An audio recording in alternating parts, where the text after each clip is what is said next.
Olá, oitavo ano. Vamos para mais uma aula hoje. Dando continuidade aí à América, né? Vou falar hoje sobre os aspectos naturais. Se for acompanhar no livro, a página começa com a página 88, beleza? Então vamos lá. Ó. A América ela tem uma diversidade natural muito grande. Então as características. Como é que seria essa diversidade? A gente tem hidrografia, relevo, clima, vegetação e tudo isso acaba influenciando, né, na ocupação e nas atividades humanas. E aí as paisagens, elas são variadas, tanto da parte norte quanto no sul. Né? Então tem um mapa aí ó, que fala sobre os rios, altitude, formas de relevo, que acaba sendo os maiores destaques do continente. Então, ó, esse é o aspecto físico. Lembrando, quanto mais avermelhado for, maior a altitude. Se for mais esverdeado, a gente vê área muito de planície. Beleza? Então, a gente tem uma variação grande. Por quê? A gente tem uma extensão muito grande nesse continente, né? Então, a gente vê ó, aqui, ó, Planalto Central, a planície da Amazônia, a gente vê a Cordilheira dos Andes aqui na América do Sul, como por exemplo, né? Então, a gente vê uma grande diversidade, beleza? Então, a hidrografia. A primeira coisa que eu vou falar para vocês, existem vários rios na América, né? Principalmente, os rios, a maior parte, nasce das montanhas a oeste e vai em direção a leste do continente. Tá? Na América do Sul, a gente tem a maior bacia hidrográfica do mundo, você já conhece, que é a bacia amazônica, né? Que recebe águas de afluentes que as nascentes acabam vindo lá do Planalto das Guianas, da Cordilheira dos Andes e até mesmo das Chapadas do Planalto Brasileiro. A região amazônica, o transporte fluvial é a maior e muito importante, principalmente para o transporte de carga e também transporte de pessoas. Então acaba sendo muito influenciado por conta disso. Beleza? Na América do Norte, a maior bacia é do rio Mississippi, tá? Que deságua no Golfo do México e recebe seus afluentes nas montanhas rochosas, como o de Missouri e Arkansas, que fica perto lá dos Apalanches, né? Que tem também o Oio. A gente também pode destacar que tem muitos lagos, como os Grandes Lagos, né? Que são situados entre o Canadá e os Estados Unidos e tem a importância para a navegação e transporte, né? E outra, só que tem um problema. Durante o inverno esses lagos acabam se congelando. Muitos rios do continente americano, ele corre, né, com muito relevo de desnível. Então, por ser esse desnível, eles são muito aproveitados para geração de energia. Onde tem isso? Aqui no Brasil, nos Estados Unidos e o Canadá, que são os maiores produtores desse tipo de energia. As bacias mais aproveitadas para esse fim, né, elas estão localizadas no oeste dos Estados Unidos e do Canadá, né, tem o Rio Colorado e o Columbia, como por exemplo. Aqui os rios da Bacia da Platina, na América do Sul, ela também tem um destaque de setor energético, principalmente do Rio, Paraná e Uruguai. Então a gente vê o quanto tem de importância esses rios.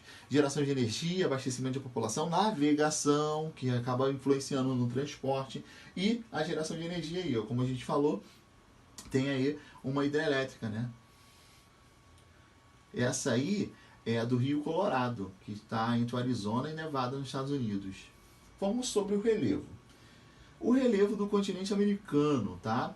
Ele tem uma similaridade na parte da América Central e do Sul. Eles são um pouco semelhantes, tanto nos três subcontinentes.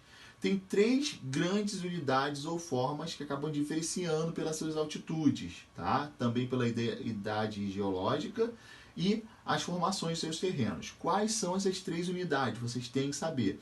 São os planaltos orientais, as planícies centrais e as cadeias montanhosas na parte ocidental. Então você já sabe que tem os planaltos na parte oriental, na parte central do continente tem as planícies e na parte ocidental a gente vê uma cadeia de montanha, beleza?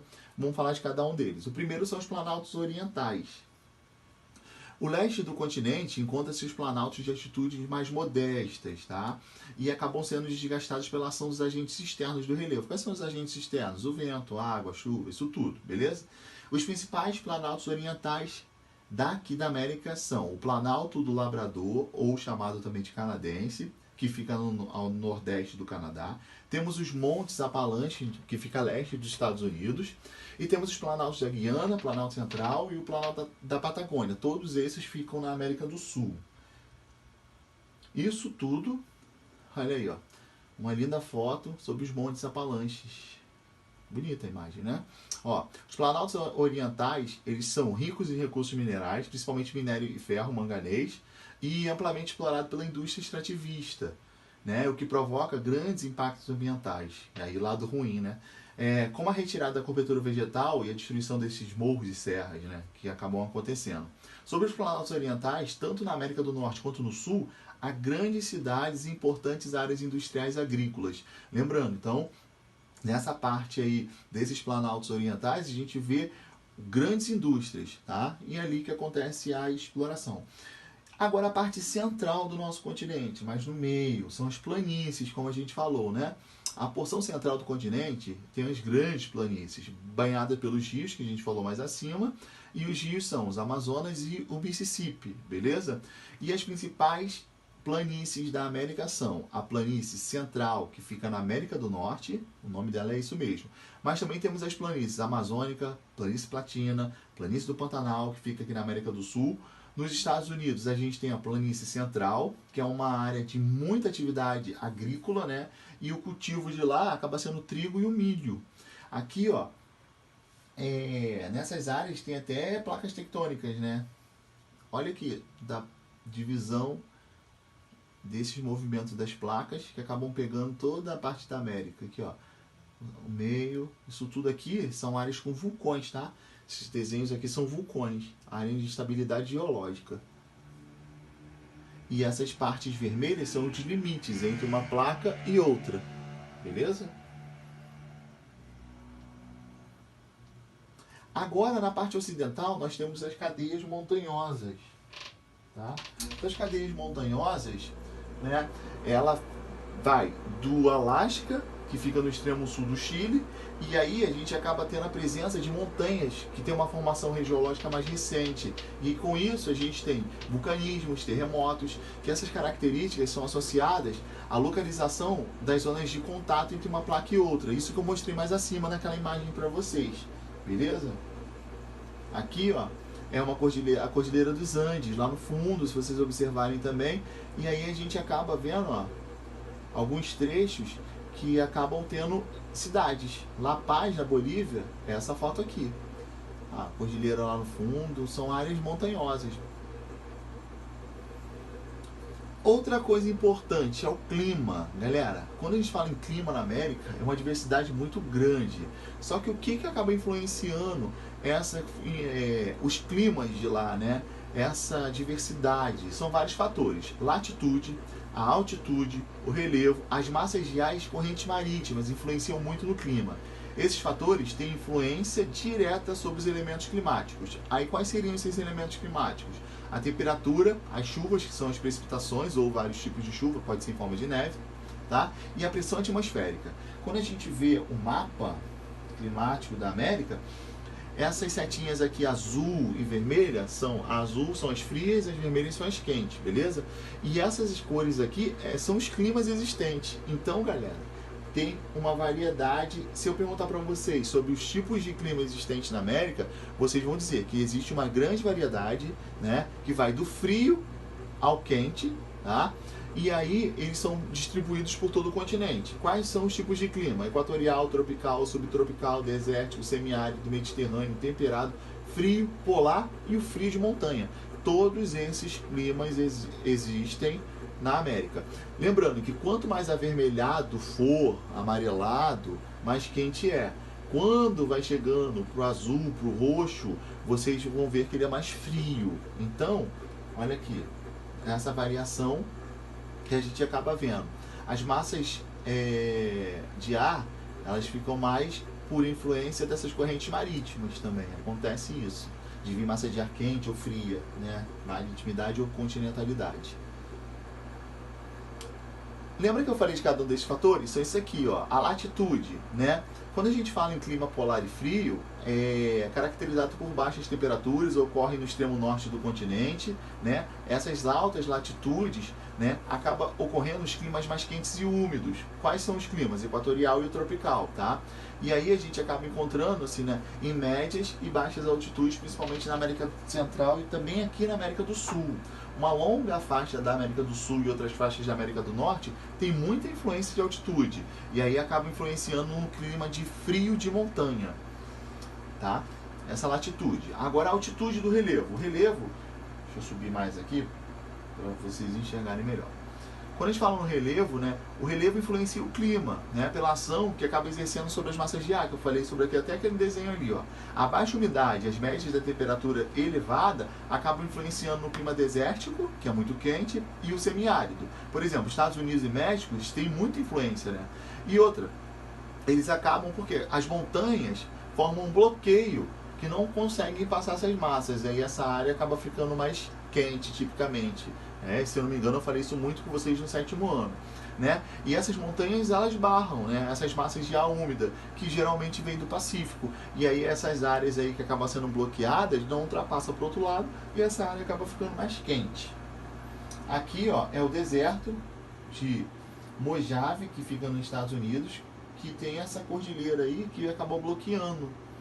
Na porção leste do continente, as planícies elas acabam facilitando a entrada da massa de ar fria e úmida, né? Aí, galera, as regiões acabam tendo as áreas polares, durante o inverno principalmente.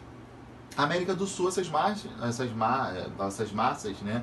Elas acabam vindo no norte, pelas planícies da Platina e também do Pantanal, atingindo às vezes a Amazônia. E aí a gente tem aquela friagem, que a gente costuma dizer.